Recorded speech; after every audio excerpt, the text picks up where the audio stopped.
শ্রীকৃষ্ণ বলেছেন, স্বার্থপর মানুষ জীবনে কখনো সত্যিকারের সুখ ও সাফল্য পায় না। কেন জানেন? মানুষ যখন শুধু নিজের স্বার্থের কথা ভাবে, তখন তার হৃদয়ে ধীরে ধীরে ছোট হয়ে যায়। সে ভাবে, আমি ভালো থাকলেই সব ঠিক।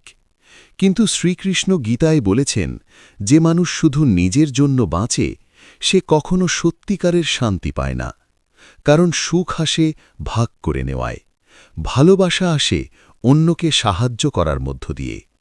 যে মানুষ অন্যের কষ্ট বোঝে, অন্যের পাশে দাঁড়ায়, ঈশ্বরও তার পথ সহজ করে দেন।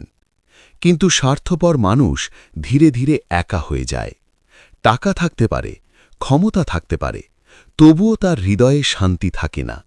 তাই মনে রাখবেন, সত্যিকারের সাফল্য আসে নিঃস্বার্থ ভালোবাসা ও সেবার মধ্য দিয়ে।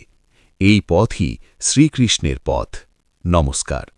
হরে কৃষ্ণ লিখে কমেন্ট করুন এবং লাইক, শেয়ার, সাবস্ক্রাইব করে পাশে থাকবেন।